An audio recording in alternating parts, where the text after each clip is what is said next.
เรียบเรียงไว้นะครับแต่ลักษณะที่ความเป็นไปได้ที่สุดนี่ก็จะเป็นแรกนะครับแล้วที่ว่าเป็นปลาปะตันขออันนี้คือมันมีหลักฐานว่าตะกอนเนี่ยหนองหนองหนองหนองสระกันใหญ่นะครับมันอยู่กลางหมู่บ้านนะครับมันจะมี ครับผม ขออยู่รอบมันจะมีปะตันขอในอยู่รอบๆยังสระยังหนองของเนี่ยเลย ครับผม ของปัดป่าขอ ครับ ประมาณนี้ ครับ แล้วก็กิจกรรมครับกิจกรรมที่วัดเราที่ช่วงสงกรานต์หรือว่าปีใหม่เมืองของเราที่ผ่านมาครับ เป็นยังไงบ้างครับจัดกิจกรรมอะไรบ้างครับที่ชุมชนของเรา ก็ทำกิจกรรมร่วมกันตามประเพณีล้านนานะครับก็มีวันสังขารล่องเนาะแต่ทางลำพูนเนี่ยจะแตกต่างจากเชียงใหม่จะยืดวันที่14เนาะ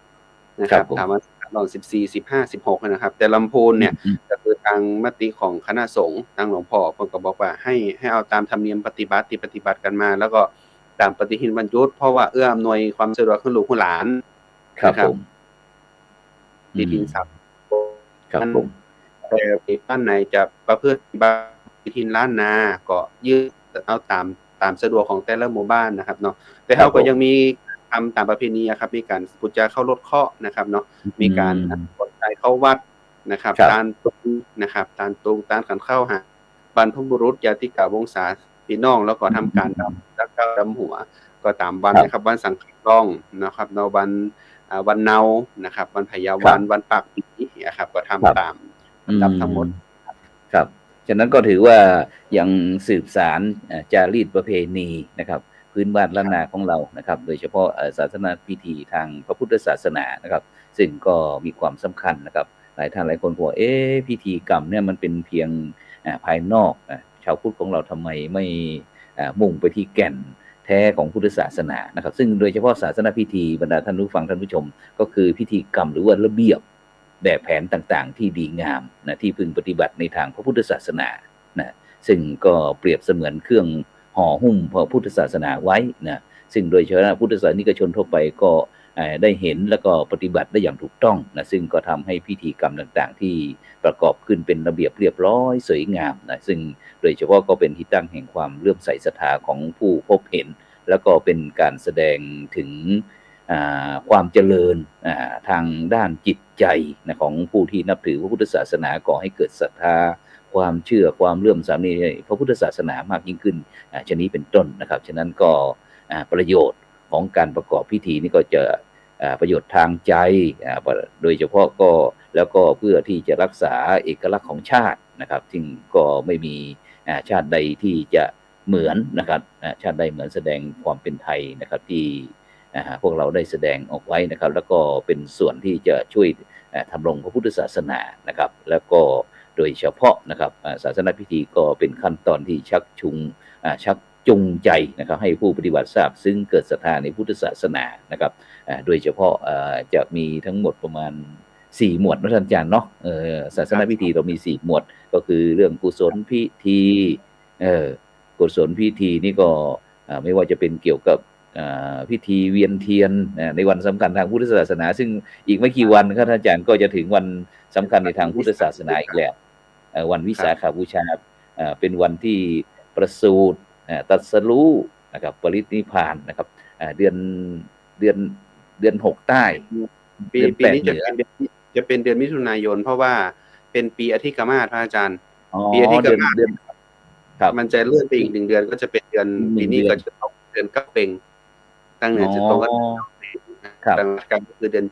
7ก็จะตรงกับเดือนมิถุนายนแต่ถ้าหากว่าเป็นปฏิทินในส่วนของถ้าหากว่าในภูมิภาคอื่นนะครับที่ไม่ใช่ประเทศไทยอย่างประเทศเวียดนามอย่างประเทศที่เป็นฝ่ายมหายานแล้วก็เป็นประเทศอินเดียเองก็ยึดเอาวันขึ้น15ค่ำเดือน6ก็คือวันที่4พฤษภาคมเนี่ยครับจะเป็นวันวิสาขบูชาที่อยู่ในทั่วทั้งหมดครับแต่จะแปลกกับเขาก็คือประเทศไทยที่เป็นปีอธิกมาศเนาะเพราะเขานับนะครับแต่ถ้าหากว่าประเทศอื่นเขาก็ยึดทั้ง2เดือนนั่นแหละเป็นทั้งปีเป็นทั้งไปแล้วก็อีกรอบนึงเดือนก็ทำเหมือนกันอย่างเงี้ยครับในส่วนของที่อื่นนะครับเท่าที่ไปมานั้นก็ผมไปอินเดียก็เจอวันมาฆบูชาก็ที่กมาศเหมือนกันนะฮะเป็นยังไงบ้างบรรยากาศถ้าวันวิสาขบูชาที่ประเทศอินเดียคุยให้ฟังหน่อย ตอนนั้นผมไปเป็นวันมาฆบูชาก็คือก็ไปวัน จับ มาฆบูชาเป็นยังไงบ้างเข้าเป็นวันนั้นพอดีนะค ครั รับ ก็ถือว่าได้เห็นอีกลักษณะว่าเราได้จัดงานวันมาฆบูชา2 รอบทั้งที่อินเดียด้วยแล้วก็มาที่ประเทศไทยด้วยอย่างเงี้ยครับอาจารย์ก็ครับถือว่าเขาไม่ได้ลื่นอะไรไปกับเรา แต่เขาก็ทำกิจกรรมกันทุกๆเดือนเนาะทุกๆวันอยู่เนี่ยครับอย่างที่ไปเวียดนามก็มีความสุขก็ได้เห็นพุทธมหายานที่มีหนุ่มสาวเนาะพระอาจารย์ที่เราไปกันหนุ่มสาวเข้าวัดอย่างเงี้ยแตกต่างจากการเถรวาทในประเทศไทยที่มีแต่คนแก่เข้าวัดแล้วอย่างเงี้ยนะแต่คนที่เวียดนามหรือคนต่างประเทศเนี่ยเด็กวัยรุ่นเข้าวัดแล้วก็เข้าไปแบบเรียบร้อยเนาะแต่งตัวเรียบร้อยมากอย่างเงี้ยเข้าวัดแต่งชุดนักเรียนด้วยวันที่เราไปโฮจิมินห์วันนั้นใช่ไหมใช่ครับอาจารย์นะก็เลยว่าประทับใจนะว่าเขายังเห็นว่าสิ่งที่เขาจะยึดเป็นยึดแรงใจเป็นสิ่งที่ดีครับในพระพุทธศาสนาอย่างเงี้ยครับผมคิดว่าอย่างที่อาจารย์พูดเมื่อกี้เรื่องของศาสนาพิธีเนี่ยผมว่าเป็นสิ่งที่สำคัญนะมันเป็นเรื่องของการจัดระเบียบนะครับจัดระเบียบทั้งศาสนาบุคคลนะครับแล้วก็ระเบียบในเรื่องของการทำในเรื่องของศาสนาพิธีที่มันถูกต้องอย่างเงี้ยครับถ้าหากว่ามันไม่มีศาสนาพิธีเข้ามาเกี่ยวในศาสนาเลยผมคิดว่ามันจะดูกระด้างเกินไปนะครับผมเคยเปรียบว่าเป็นต้นไม้ศาสนาทุกศาสนาเฉพาะศาสนาพุทธเองนะศาสนาอื่นก็เหมือนกับต้นไม้ต้นหนึ่งมันจะยืนต้นได้มันต้องมีแก่นแล้วก็มีเปลือกอย่างที่พระอาจารย์พูดนะอย่างศาสนาของเราเนี่ยแก่นของมันจริงๆก็คือไอ้ตัวที่เป็นแก่นต้นศาสนธรรมเนาะพระอาจารย์เนาะครับผมครับมันเปรียบเหมือนต้นไม้ที่อยู่ข้างในแก่นของมันอยู่ใช่ไหมฮะแต่ถ้าหากว่าต้นไม้มีแต่แก่นมันก็ยืนต้นตายได้ง่ายใช่แต่ถ้าหากว่าครับผมต้นไม้นั้นมีแต่เปลือกนะครับไม่มีแก่นของมันเวลาโดนลมมันก็ล้มได้ง่ายเหมือนต้นงิ้วต้นป๋ออย่างเงี้ยครับอาจารย์เนาะมันก็โดนลมต้นกล้วยแต่ถ้าหากว่ามันมีเปลือกถ้ามันมีเปลือกและมีแก่นด้วยกันเนี่ยอย่างต้นมะขามยืนต้นใช่ไหมครับอาจารย์ไม้แก่นยิ่งแข็งแกร่งเปลือกยิ่งหนาเท่าไหร่ที่ห่อหุ้มกันไว้ผมว่ามันจะทำให้ศาสนามันยืนอยู่ได้อะครับมันไม่ล้มได้ง่ายแล้วที่สำคัญที่สุดคนที่จะรดน้ำพรวนดินต้นนั้นก็คือคนสวนอย่างเราเนาะพวกเราเป็นคนสวนเป็นเทรนเนอร์เป็นคนสวนเป็นพุทธศาสนิกชนเนี่ยมันถึงหมายถึงคนสวนที่จะรดน้ำดินถ้าหากว่าเปลือกมันกระเทาะไปแล้วก็ทำยังไงรักษาถนอมเปลือกนั้นไว้ถ้าแก่นมันออกแล้วรู้สึกว่าแก่นมันไม่ค่อยดีแล้วนะมันจะเริ่มมีโพรงมีอะไรไปเจาะแล้วต้องหายาอะไรไปบำรุงต้นไม้ต้นนั้นเนี่ยครับมันเป็นสิ่งที่ว่าศาสนากับศาสนพิธีเนี่ยมันแยกออกจากกันไม่ได้ครับไม่ว่าศาสนาใดก็แล้วแต่ในโลกนี้ศาสนพิธีก็เป็นสิ่งที่สำคัญครับอย่างศาสนาอื่นๆอย่างศาสนาคริสต์เขาก็ยังมีเรื่องของบทสวดอ้อนวอนพระเจ้าใช่ไหมครับบทสวดสรรเสริญพระเจ้าของเขาอะไรอย่างเงี้ยครับศาสนาอื่นก็เช่นกันทำพิธีละหมาดเนี่ยศาสนาอิสลามเนาะก็มีการละหมาดก็มีการเอาใจน้อมไปถึงพระเจ้าของเขาตั้งแต่ช่วงเช้ากลางวันเย็นก่อนนอนอย่างเงี้ยนะครับแล้วก็ทำพิธีต่างๆนานามันก็เป็นหนึ่งในศาสนพิธีทั้งหมดเหมือนกัน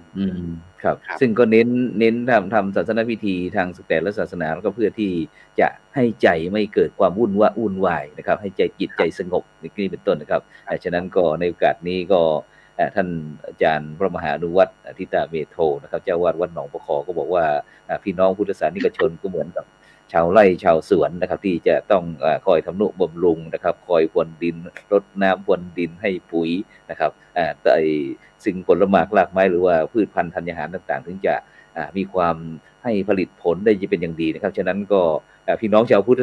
ธศาสนิกชนพุทธบริษัทก็เช่นเดียวกันกับพุทธศาสนาท่านอาจารย์มหานุวัฒน์ก็เปรียบได้ดีนะครับฉะนั้นก็ในโอกาสนี้นะครับเราได้ท่านผู้ร่วมรายการอีกรูปหนึ่งครับท่านอาจารย์พระอาจารย์วิสิทธิตวิสิทธิโทนะครับผู้ช่วยศาสตราจารย์ดรนะครับท่านอาจารย์จากมหาวิทยาลัยมหาจุฬาลงกรณ์ราชวิทยาลัยวิเขตเชียงใหม่วัดสันดอกอำเภอเมืองจังหวัดเชียงใหม่ของนมัสการครับท่านอาจารย์วิสิทธิ์ครับผมครับถวายความเคารพท่านอาจารย์พระครูโสพลครับแล้วก็โอกาสท่านพระมหาอนุวัฒน์นะครับแล้วก็เจริญพรทางผู้ฟังรายการด้วยชมด้วยนะครับครับผมครับตอนนี้พอดีว่าขอ ออภัยนิดหนึ่งนะครับ เพราะว่าเข้ามาช้าช่วงนี้ลมพัดแต่ว่าตอนแรกนึกว่ามีฝนตกดีใจแต่มีแต่ลมแล้วก็ไฟก็หายไปเพิ่งมาครับผมครับครับผมก็คุยกันบ่นอยู่ครับว่ามันมีเด่นลมนะครับว่าตั้งแต่ที่เรามาจากไอ้ที่ลำพูนวันนี้นะครับแล้วก็มาถึงผมก็ได้พักผ่อนพอดีมีท่านอาจารย์สมพรอาจารย์โยมสมพรบ้างกับพ่อป้าพี่น้องมาคุยกันนะครับมาคุยว่าได้เห็นประตูเปิดก็ขึ้นมานะครับฉะนั้นท่านอาจารย์ดร.วิสิทธิ์ครับวันนี้ที่เมื่อวานนี้คุยให้บรรดาท่านผู้ฟังท่านผู้ชมพร้อมผมด้วยฟังหน่อยว่าเมื่อวานที่กิจกรรมที่มหาวิทยาลัยมหาจุฬาลงกรณราชวิทยาลัยวิเขตเชียงใหม่คณะปรัชญานะครับของเรามีกิจกรรมอะไรกันครับผมครับก็จริงๆแล้วมันเป็นฤดูกาลแห่งการเริ่มต้นชีวิตใหม่ครับผมถ้าเป็นวิถีของเราก็คือว่าตอนนี้เรากำลังก้าวสู่วิถีปีใหม่หรือว่าเราจะเริ่มต้นสิ่งใหม่ๆให้กับชีวิตฉะนั้นนี่เราก็จะเริ่มต้นกันในลักษณะของบริบทของวัฒนธรรมประเพณีโดยเฉพาะอย่างยิ่งล้านนาของเราเนี่ยนะครับเราแสดงจุดสำคัญที่สุดก็คือเรื่องของความกตัญญูไม่ว่าจะมีสถาบันไหนต่างๆการศึกษาก็เริ่มที่จะใช้เครื่องมือทางความคิดเรื่องนี้นะครับเอามาหล่อหลอมในการที่จะรับสิ่งดีๆนะครับเข้ามาในชีวิตฉะนั้นเนี่ยรู้สึกเราก็ยังอยู่ในช่วงฤดูกาลแห่งกลิ่นอายของการก้าวเข้าสู่ฤดูกาลที่มันจะเริ่มต้นใหม่เนาะผู้ชมรายการก็ดีเรากำลังคุยกันนี่ก็คือสิ่งใหม่ๆที่เข้ามาดังนั้นก็คือในสาขาของปรัชญาเนี่ยเราก็เน้นเรื่องการพัฒนาแนวคิดและชีวิตร่วมสมัยเราเชื่อว่าวิถีการก้าวสู่แห่งการเริ่มต้นใหม่เนี่ยมันเป็นโอกาสนะครับแต่เราจะต้องสร้างฐานถ้าเราก้าวแรกที่มันมีที่ทำให้มันมีคุณค่ามันพองขึ้นมานะครับให้สังคมได้รับรู้วิถีชีวิตที่มันเป็นประเพณีที่ดีงามฉะนั้นเนี่ยในการออกแบบของหลักสูตรเราเนี่ยจึงมีกิจกรรมนะครับไม่ว่าจะเป็นกิจกรรมที่แสดงออกในถ้าเราพูดถึงก็คือแสดงออกความกตัญญูนะครับแสดงออกถึงการบูชาผู้มีพระคุณขอพรจากผู้ที่มีพลังหรือมีประสบการณ์ที่จะแนะนำอะไรต่างๆให้เราแต่ปรัชญาของเราจัดเวทีโดยเอาความรู้แล้วกลับมาทบทวนตัวเองครับผมเช่น1 ปีที่ผ่านมาเนี่ยนะครับเราได้เจอสิ่งดีๆอะไรในชีวิตบ้างแล้วเราก็กลับมาทบทวนยกงานวิจัยที่มันเป็นสถานการณ์ที่เราทำร่วมกันมาเราไม่ได้ไปดูคนอื่นนะแต่สิ่งที่สาขาปรัชญาได้ร่วมกันกับนิสิตเนี่ยเราได้ทำสิ่งอะไรดีๆที่เป็นเชิงงานวิจัยที่จะสะท้อนให้กับสังคมว่าเนี่ยสิ่งที่เราผ่านมา1 ปีเนี่ยเราได้ทำสิ่งตรงนี้ไว้เนี่ยมันจะเกื้อกูลกับสังคมในการเดินต่อไปข้างหน้ายังไงครับมันก็มีเวทีสัมมนาสัมมนาเรื่องการถอดบทเรียนองค์ความรู้โดยเฉพาะยิ่งนิสิตสาขาวิชาปรัชญาเนี่ยถือว่าเป็นผู้มีคุณประโยชน์เป็นผู้มีคุณค่าทางสังคมแล้วก็เป็นที่ยอมรับเป็นที่รู้จักของคนในสังคมยกตัวอย่างเช่นพระครูโสพลปริยัติเนี่ยนะครับออกอากาศคนต้องรู้จักท่านพระครูไม่ว่าทั้งภายในประเทศและต่างประเทศท่านอาจารย์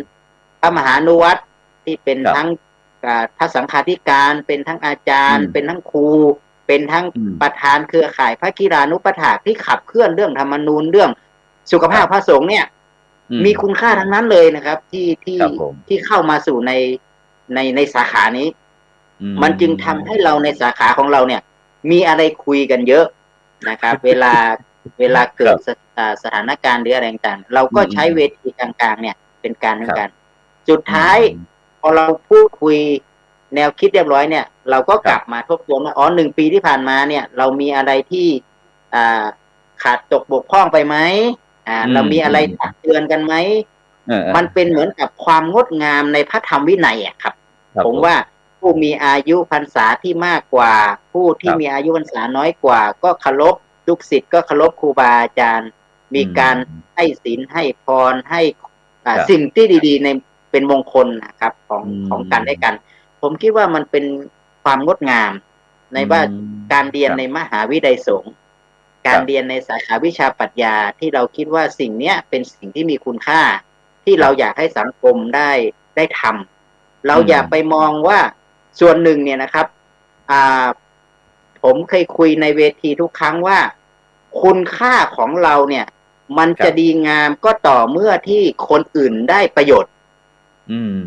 คนอื่นได้เห็นคุณค่าแล้วคนอื่นได้รับประโยชน์จากคุณค่าของเราต่างหากจากการกระทำของเราต่างหากสิ่งนี้ครับมันจะดีคนเราวัดกันไม่ยากครับเราวัดจากการกระทำการพูดการคิดการทำเจตนาเป็นยังไงการคิดยังไงอันนี้นี่มันวัดกันได้เลยแล้วก็กลับไปทบทวนปีหนึ่งนะครับเหมือนเราทบทวนกลับมา1 ปีเราได้ทำอะไรไปบ้างแล้วก็เราจะทำอะไรต่อในสิ่งที่ดีกับสังคมอย่างเงี้ยฉะนั้นสาขาวิชาปรัชญาเราจึงพัฒนาแนวคิดและชีวิตร่วมสมัยนะครับเราก็มีการจัดสัมมนาร่วมกันมีการทำกิจกรรมร่วมกันนะครับก็เป็นบรรยากาศของครอบครัวปรัชญาแม้ว่าจะมีคนตอนนี้เนี่ยเราเพิ่งเปิดปีแรกนะครับปีที่ผ่านมาเนี่ยนะครับของปริญญาเอกสาขาวิชาปรัชญาเนี่ยปรากฏว่ามีผู้มาสมัครเนี่ยล้นหลามเราก็ไม่สามารถจะรับได้เราก็รับได้แค่จำนวนจำกัดนะครับ15ตอนนี้ปี2มา20กว่าก็ยังเราจะรับแค่10นะท่านอาจารย์พระครูนะครับก็ยังคิดอยู่ว่าคนเรานี่แปลกตอนนี้กลับมาสนใจเรื่องวิธีคิดมากขึ้นกลับมาสนใจเรื่องของแนวคิดกลับมาสนใจเรื่องของการที่ไม่มีนอกกรอบ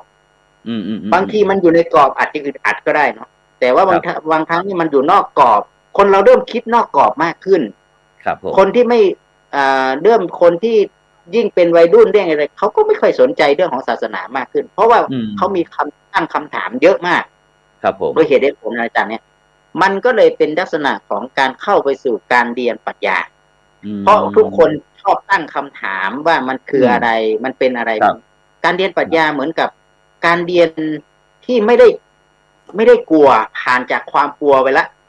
นะครับแต่ใช้เหตุและผลในการที่จะคุยกันใช้เหตุในผลในการที่จะดำเนินชีวิตพูดถึงคุณค่าของคนทุกคนมีคุณค่าเท่ากันนะครับแล้วก็คิดว่าสาขาเนี่ยก็จะเป็นสิ่งหนึ่งที่บางทีมีเหตุการณ์ในต่างสาขานี่ก็ให้คำตอบกับสังคมนะอาจารย์ครูยกตัวอย่างเช่นตอนนั้นเนี่ยเรามีปัญหาเรื่องการความขัดแย้งทางสังคมเช่นอุลตร้าแมนผมก็จัดสัมมนาเรื่องอุลตร้าแมนนะครับให้กับสังคมได้รับรู้นะครับตอนนั้นมีปัญหาเรื่องนั้นต่อมาเรามีปัญหาเรื่องของเพศนะเราก็จัดสัมมนานะครับมีปัญหาบางทีมันเกิดวิกฤตที่มีเหตุการณ์เช่นเกิดการภาวะเครียดอะไรต่างๆเนี่ยนะครับท่านมหานุวัฒน์กำลังจะทำวิจัยให้ดูนะก็คือเนี่ยเราก็จัดคือบางอย่างเราเหมือนกับว่ามันต้องออกมามีเวทีให้กับทางสังคมนะครับมันเป็นทางผมว่าถ้าเราไม่มีเวทีแบบนี้สังคมก็จะไม่รู้จะไปพึ่งใครนะครับโดยเฉพาะยิ่งถ้าเรามีเวทีกลางๆขับเราได้พูดคุยได้ออกมาสุดท้ายพอเราได้คุยกันแสดงว่ามันไปอยู่ที่ความรู้ครับอาจารย์มะครูโสพลความรู้มันไม่เท่ากันแล้วสิ่งที่เรารู้กับไม่ใช่เป็นความรู้ที่มันเกิดจากความรู้ที่มันจริงๆบางทีเราจะไปวิพากษ์วิจารณ์ใครหรืออะไรต่างเนี่ยปรากฏว่าตัวเองยังไม่เข้าใจนั้นแม้กระทั่งตัวของตัวเองเนี่ยก็ยังไม่รู้เลยว่าตัวเองเข้าใจในเรื่องนี้ชัดเจนหรือยังนะครับเขาจะไปวิพากษ์วิจารณ์ในต่างกลับมาทบทวนเราก็ไม่ได้ความรู้เรื่องนี้นะครับบางคนนี่รู้หมดเรื่องพระสงฆ์องค์ข้าเจ้านี่นะยกตัวอย่างเคยบวชไหมไม่เคยนะครับรู้หมดเลยพระต้องเป็นแบบนั้นแบบนั้นรู้หมดแต่ถามว่าเคยบวชไหมไม่เคยเพราะเราไม่ได้เข้าสู่วิถีแห่งการเข้ามาเรียนรู้เนาะเพราะว่าจริงๆเข้ามาเรียนรู้เนี่ยก็จะเข้าใจเราจึงให้ความสำคัญขององค์ความรู้เป็นเรื่องสำคัญว่าถ้าเรามีความรู้เราจะเข้าใจในความรู้แล้วความรู้นี่แหละที่จะทำให้เราหายสงสัยนะครับฉะนั้นทุกคนเนี่ยเหมือนลักษณะว่าเรามีเวลาเท่ากัน นะครับมีโอกาสเท่ากันมีสิ่งที่จะต้องเรียนรู้เท่ากันเราจะไม่ตัดสินโดยที่เราไม่ได้ใช้ความคิดของเราแล้วก็เราก็ไม่ได้รู้ว่าสิ่งนั้นเนี่ยเราจะมีองค์ความรู้เพียงพอไหมในการจัดครับผมก็สาขาเราให้ความสำคัญอย่างนี้ครับผมก็คือใช้เหตุใช้ผลอะไรต่างๆนะครับเข้ามาช่วยนะครับในการที่จะช่วยแก้ไขให้มันกระจ่างยิ่งขึ้นนะครับที่อะไรทำไมอะไรต่างๆนะครับอย่างที่เมื่อเช้าครับที่เราไปที่ลำพูนหนองประขอนะครับผมได้มีโอกาสนั่งสนทนากับท่านอาจารย์พระมหาดนัยพัฒน์นะครับคำพีระปัญโยแล้วก็ท่านอาจารย์มหานุวัฒน์ท่านอาจารย์มหานุวัฒน์ช่วยอาจารย์มหาดนัยพัฒน์ว่ายังไงเมื่อเช้านี้ก็พูดถึงในเรื่องของปรัชญาเนาะครับมันเป็นเรื่องของความจริงนะครับแล้วสิ่งที่มันทำเรื่องของความดีนะครับเนาะพอพูดถึงเรื่องของความดีมันอยู่เหนือเรื่องของคำว่าประโยชน์อะไรสักอย่างเนี่ยนะครับที่เราคุยกันความดีเพื่อใช่ไหมใช่คือเราพูดถึงธรรมะเนี่ยครับธรรมะหรือว่าจริยศาสตร์พุทธจริยศาสตร์นะเรื่องของพระพุทธศาสนากับปรัชญาเนี่ยมันต้องแยกออกจากกันจริงๆนะครับเพราะว่าศาสนาเราปรัชญามันต้องเป็นกลางนะครับศาสนามันเป็นสิ่งหนึ่งที่มันเกิดขึ้นมาจากปรัชญานะครับในองค์ความรู้ทั้งหมดทั้งมวลผมคิดว่ามันเป็นสิ่งที่อยู่รอบๆตัวเราทั้งหมดนะครับเพราะว่าถ้าหากว่าเรายิ่งเข้าใจถึงธรรมชาตินั่นอย่างที่ผมพูดเมื่อเช้าครับอาจารย์ครับผมว่าทำไมมาเรียนปรัชญาแรกๆผมก็ยังไม่เข้าใจเหมือนกันว่าทำไมผมต้องมาเรียนปรัชญาแต่สุดท้ายแล้วผมว่าปรัชญาเดี๋ยวมันจะสอนให้เรามันไม่ใช่ว่าสอนให้เราครับมันจะทำให้เรารู้จริงๆครับให้เราเป็นนักคิดให้มันเป็นนักคิดแล้วก็เข้าใจธรรมชาติก่อนเข้าใจธรรมชาติก่อนเข้าใจธรรมชาติของทุกสรรพสิ่งที่มันเปลี่ยนแปลงไปแล้วก็เข้าใจธรรมชาติของบุคคลเข้าใจธรรมชาติของบุคคลนะครับแล้วก็อย่างหนังสือที่ผม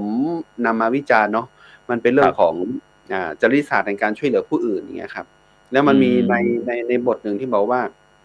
ความพอดีหรือความดีของแต่ละคนเนี่ยมันไม่เท่ากันนะครับแล้วการทำดีของแต่ละคนมันก็ไม่เท่ากันเท่าไหนถึงจะเรียกว่าพอดีอะไรประมาณนี้นะครับที่มันทำมานะครับแล้วความดีที่แท้จริงเมื่อเช้าที่เราคุยกันก็บอกว่าที่จริงการทำความดีต้องไม่มีเงื่อนไขใช่ครับแต่ทุกวันนี้การทำความดีมันเหมือนจะมีเงื่อนไขไปทั้งหมดทำความดีเพื่ออะไรนะครับเพื่อทำอะไร2 3 4มีข้อแม้คุณต้องทำอย่างนี้นะเพื่อที่จะให้ดังนั้น1 2 3อะไรอย่างเงี้ยนะครับก็หมายถึงพูดไปถึงพระด้วยว่าเวลาพระเราทำความดีเนี่ยทำความดีออกมาจากใจจริงไหมหรือว่าทำออกมาเอาผลงานเพื่อจะขึ้นระดับขั้นอะไรอย่างเงี้ยประมาณนี้ครับเพื่อจะได้มีการปรับเลื่อน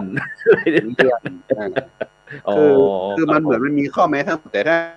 จะพูดถึงความดีหรือจริยศาสตร์จริงๆแล้วมันจะต้องไม่มีคำว่าแม้หรือเพื่อหรืออะไรอย่างเงี้ยครับแล้วคือมันจะต้องไม่มีเงื่อนไขแล้วคุณค่าของความสุขเมื่อเช้าอาจารย์ท่านพูดนะว่าความดีหรือความสุขเนี่ยมันมีคำว่าความสุขที่อยู่ข้างนอกแล้วความสุขที่มันอยู่ข้างในและคุณค่าที่มันเกิดขึ้นภายในของเราจริงๆนะครับมันก็คือคุณค่าทางศาสนาที่มันเป็นจริยธรรมที่มันเป็นเรื่องของธรรมะเพราะธรรมะหรือว่าความสุขเนี่ยความสุขที่แท้จริงครับเราไม่สามารถที่จะไปวัดคนนั้นได้ว่ามีความสุขมากกว่าเราหรือมีความสุขน้อยกว่าเราใช่ไหมฮะเพราะว่าก็ย้อนกลับว่าเมื่อคนหนึ่งมันความพอดีแล้วอะครับมันความพอดีของแต่ละคนมันไม่เท่ากันมันเลยไปวัดของเขาไม่ได้ว่าเขาจะมีความสุขมากกว่าเราเขาจะมีความดีมากกว่าเราครับผมประมาณนี้อาจารย์ที่พูดกับอาจารย์ดร.ดนัยพัฒน์เช้าครับแล้วก็ที่ท่านอาจารย์จริงๆเราพูดถึงโลกและชีวิตเนาะครับเราปรัชญาเราพูดถึงโลกและชีวิตครับชีวิตถ้าเรามองถึงก็ชีวิตคือไตรลักษณ์ใช่ไหมครับเกิดขึ้นตั้งอยู่และดับไปแล้วทำไมเราจะต้องไปขบงว่าเราต้องมากหรือน้อยกว่าใครล่ะใช่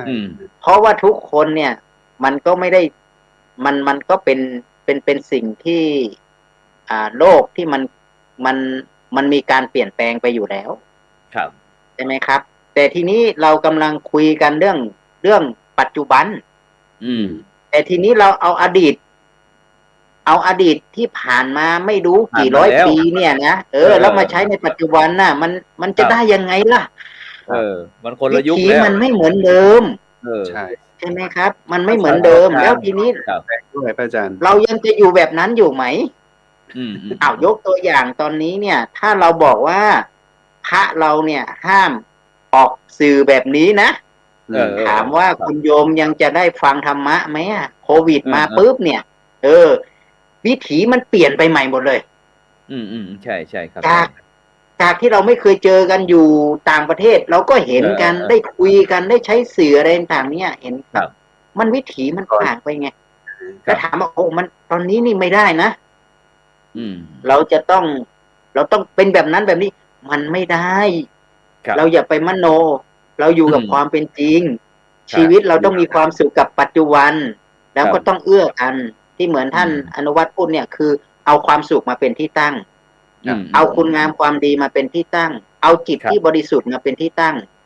จิตบริสุทธิ์ของคนไม่เคยคิดทำร้ายใครจิตโพธิสัตว์ไม่เคยคิดว่าร้ายใครไม่เคยคิดกล่าวร้ายใครใครก็ตามที่มีความคิดที่ต่างจากตรงนี้บุคคลนั้นเริ่มมีปัญหาในสภาพจิตของตัวเองแล้วล่ะใช่ไหมฉะนั้นเหมือนเดียวกันเลยพระสงฆ์หรือแม้กระทั่งที่เราอยู่ในความเป็นนักบวชเนี่ยนะครับเราก็ต้องมีวิถีที่เปลี่ยนแปลงไปต้องยอมรับก่อนต้องยอมรับความเป็นจริงก่อนเราถึงจะพัฒนาไปได้ใช่ไหมครับฉะนั้นเราต้องปรับวิธีคิดเนี่ยผมถึงบอกว่าการเรียนปรัชญาเนี่ยทำให้เราได้วิธีคิดนะครับเราได้วิธีคิดเยอะเลยพอเราได้วิธีคิดปุ๊บใจเราก็กว้างเปิดขึ้นเยอะนะครับศาสนาแต่ละศาสนามีวิธีคิดมีวิธีการจัดการกับตัวเองแต่ทุกศาสนาล้วนที่จะมีพลังเพื่อทำให้โลกและชีวิตของเราเนี่ยอยู่ด้วยกันได้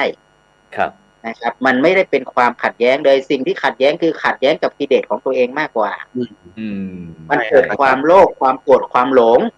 นะครับไอ้ตัวกิเลสต่างหากไอ้ตัวจัดการคุณเอามาวุ่นวายนะครับแต่ว่าถ้าเกิดว่าเราใช้ความคิดเราตั้งคำถามเราใช้เหตุและผลเข้าไปจัดการเนี่ยมันก็จะทำให้เราเราต้องรู้จักปรับรู้จักเปลี่ยนแล้วนะครับเราลองดูว่าตอนนี้เนี่ยสารทายาทเราก็เหลือน้อยลงใช่ครับชาวพุทธเราก็บอกว่าเรามีความสุขเหลือเกินที่ประเทศไทยเรามีเป็นชาวพุทธ 95% แต่ชาวพุทธทั้ง 95% ไม่ได้เข้าใจเรื่องพระพุทธศาสนาเลยพระพุทธศาสนาครับผมไม่ได้รู้เลยว่าจริงๆแล้วหลักคำสอนคืออะไรผมยกตัวอย่างเช่น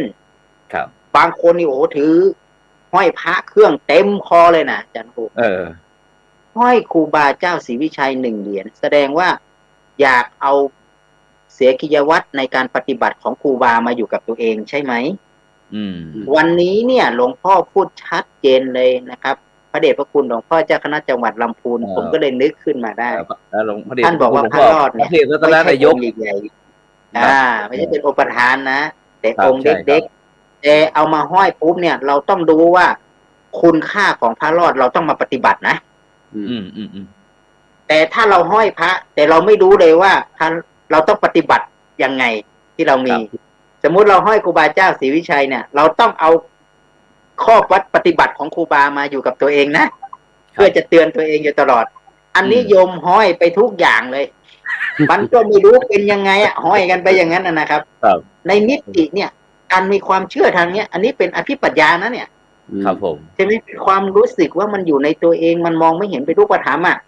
คุณโยมก็เหมือนกันเวลาจะเอาเหรียญใครที่ไหนมาบูชาหรือมันคุณโยมต้องเข้าใจว่าอยากจะเอา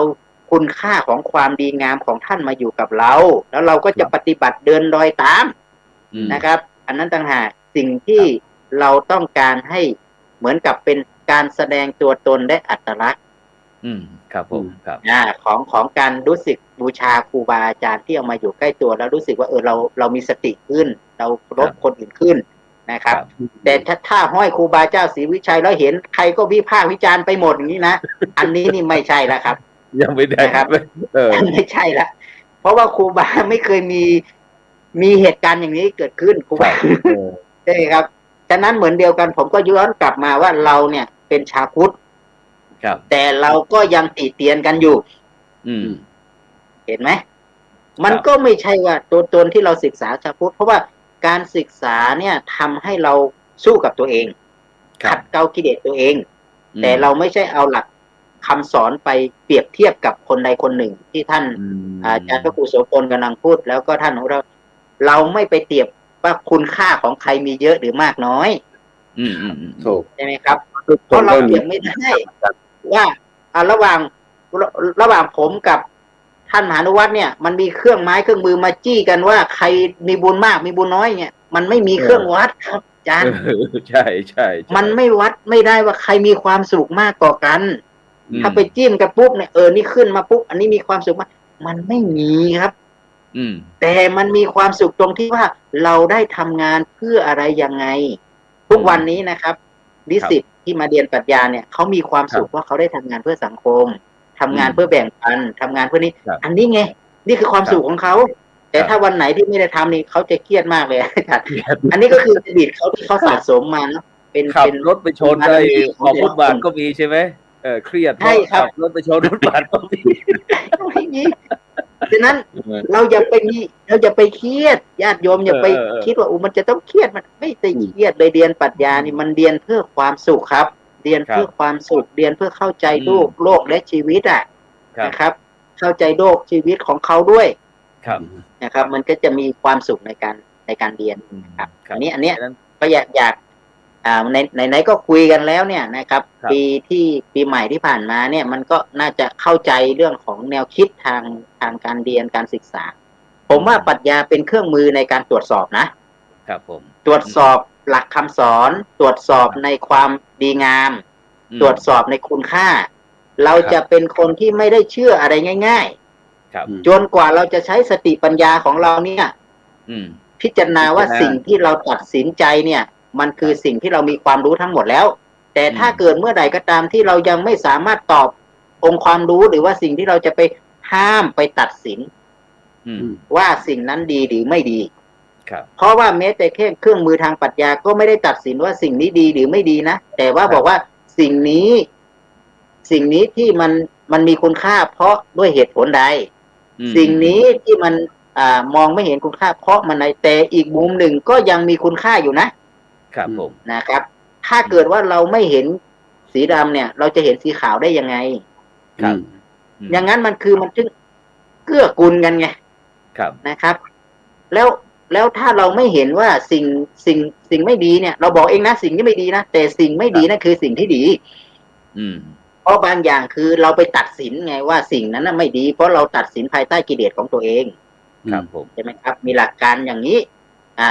เวลาเราทำวิจัยเราก็จะเห็นว่าตรงนี้ไม่ดีมันเป็นความชั่วเพราะความชั่วนิยามกันอย่างนี้นี่อะไรคือความชั่วใช่ไหมครับเรานิยามในกรอบนี้ถ้าเกิดเราพูดถึงบาปถ้าพูดถึงเรื่องอีวิลคือความชั่วร้ายถ้าเราพูดถึงความชั่วร้ายแล้วตกลงว่าถ้าอย่างนั้นเนี่ยสรรพสิ่งในโลกนี้พระเจ้าเป็นผู้สร้างขึ้นเอาแสดงว่าพระเจ้าก็ไม่ค่อยสุจริตกับมนุษย์เราเท่าไหร่ทำไมต้องสร้างภูเขาไฟระเบิดมาสร้างโควิดมาสร้างนู่นสร้างนี่มาไม่ใช่ละนะแสดงว่าเขาต้องมีแนวคิดมีอะไรที่จะมาทดสอบเราที่จะทำให้สังคมของเราเนี่ยได้เกิดองค์ความรู้ไงฉะนั้นเวลามันมีปัญหาเนี่ยมันจะเกิดการแนวทางในการแก้ปัญหานู่นนี่นั่นถ้างั้นเวลาเราเจอปัญหาจงยิ้มไว้แล้วจะตั้งสติว่าปัญหานั้นคืออะไรแล้วก็เรามีความรู้ขนาดไหนที่จะจัดการกับปัญหานั้นถ้าเรายังไม่รู้ก็เราก็ศึกษาซะนะครับทำให้มันเกิดความเข้าใจเรียนรู้โลกและชีวิตไปคนเรามันไม่ได้อยู่แบบนี้ที่ว่ามันเกิดขึ้นตั้งอยู่ระดับไปมันไม่มีอะไรมากหรอกนะครับชีวิตเราแค่นี้แหละนะแต่ว่าเราจะอยู่ยังไงที่ภายใต้เป็นความเป็นนักบวชของเราที่จะเกื้อกูลกันเนี่ยโดยเฉพาะยิ่งตอนนี้เนี่ยผมยังมองเลยถ้าสงฆ์เราออกไปสงเคราะห์ญาติโยมเยอะนะครับผมจนลืมสงเคราะห์คณะสงฆ์กันเองผมวันก่อนนี้ผมที่ไปที่อำเภอสันปะตองครับผมเห็นหลวงพ่อนะครับอยู่เป็นผู้สูงอายุอันนี้ก็ผมก็พูดซะหน่อยก็แล้วกันนะครับผมไปกราบก็กำลังคิดอยู่ว่าเราทำงานเนี่ย พอดีท่านอาจารย์พระครูเทนนะครับยานรังสีเนี่ยท่านสนใจก็มาปรึกษาว่าอยากจะทำวิจัยสักอันหนึ่งที่จะเป็นคุณค่าที่จะดูแลพระสงฆ์ผู้สูงอายุในอำเภอเมืองในอำเภอสันปะตองนั่นแหละนะครับพระอาจารย์ช่วยไปดูหน่อยสิโอ้ยพอเราไปดูเนาะหลวงพ่อทั้งชีวิตอ่ะท่านทำงานเพื่อสังคมสงเคราะห์ชาวบ้านอ่ะแต่พอถึงวิกฤตท่านทำอะไรไม่ได้แล้วอ่ะไม่มีใครดูไม่มีใครดูแลท่านเลย ผมก็โอ้ถ้าสุดท้ายเราชีวิตเราจะเป็นแบบนี้หรือเปล่าแล้วแล้วเราดูแลชาวบ้านแล้วเอาแล้วไม่มีใครดูแลเราเลยเพราะว่าสังขารเนี่ยไม่อายุ60 70 80เนี่ยลำบากแล้วนะครับอาจารย์ครับใช่ครับผมเจออยู่3 กลุ่มครับกลุ่มหนึ่งเป็นกลุ่มที่เป็นพระลูกวัดแล้วกันแต่อายุบวชมาอายุประมาณสัก70 80ละกลุ่มนี้เนี่ยอายุเลยแทบจะไม่มีใครสนใจเลย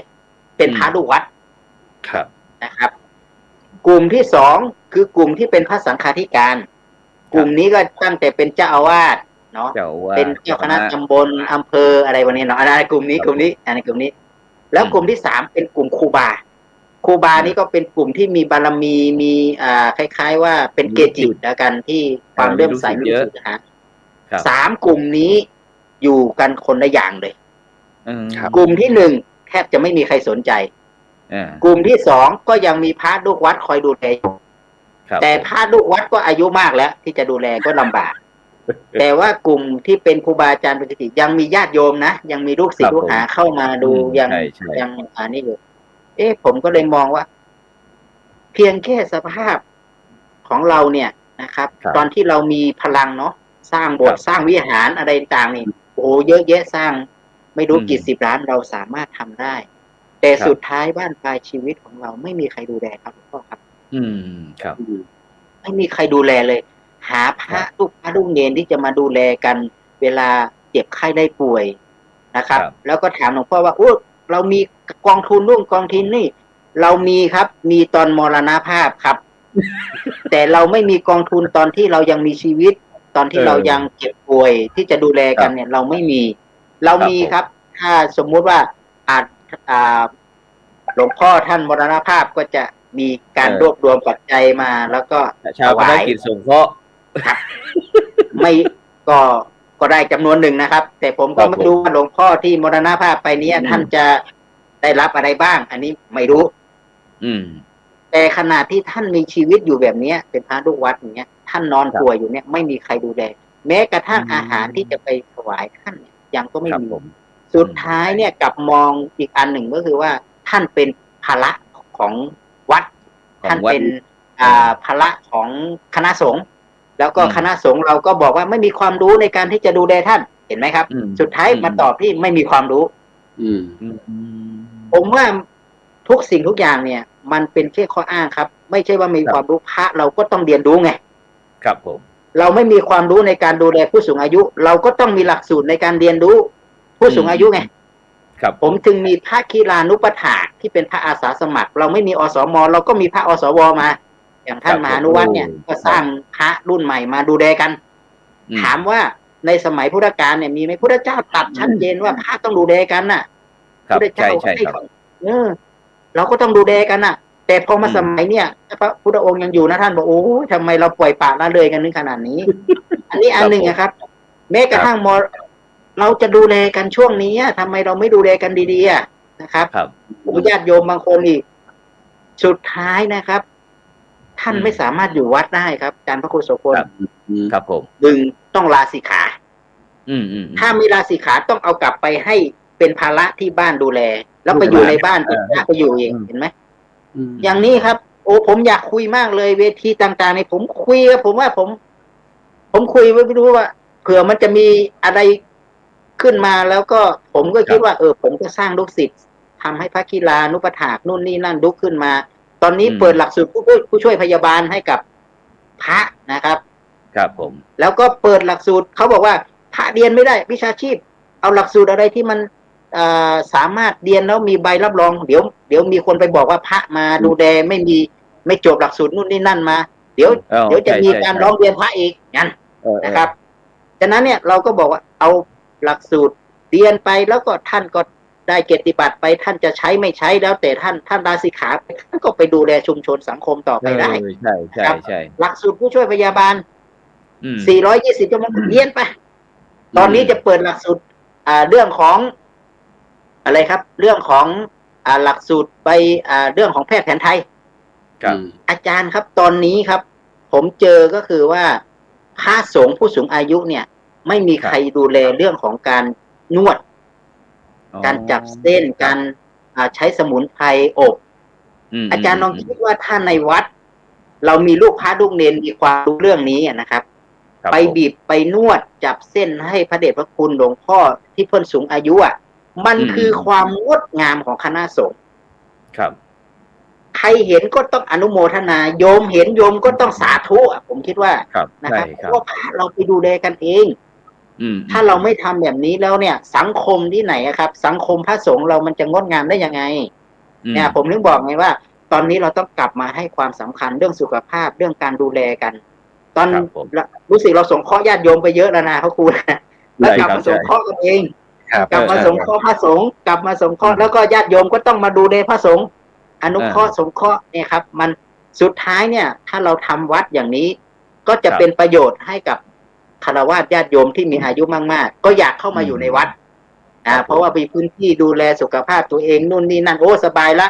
นะครับโอ้ตาอยู่บ้านไม่มีใครดูแลไปบวชอยู่วัดเถอะนะครับอย่างน้อยมีพระธิดานุปถากดูแลมีพระอสวดูแลโอ้สบายใจเห็นไหมมันเกื้อกับคุณโพลในที่เขาบอกว่าเรามีธรรมนูญพระสงฆ์เนี่ยที่จะขึ้นมาก็คือว่าพระแข็งแดงวัดมั่นคงชุมชนเป็นสุขตอนนี้ผ่านไป5 ปีแล้วนะครับมีฉบับที่ 2แล้วตอนนี้เราก็ยังมียังไม่เกิดกองทุนที่พระดูแลกันเนี่ยนะแต่ยังมีกองทุนพระมรณภาพนี่อยู่นะครับ ผมคิดว่าต้องเปลี่ยนวิธีคิดละเอาตอนดูแลตอนที่เรายังมีชีวิต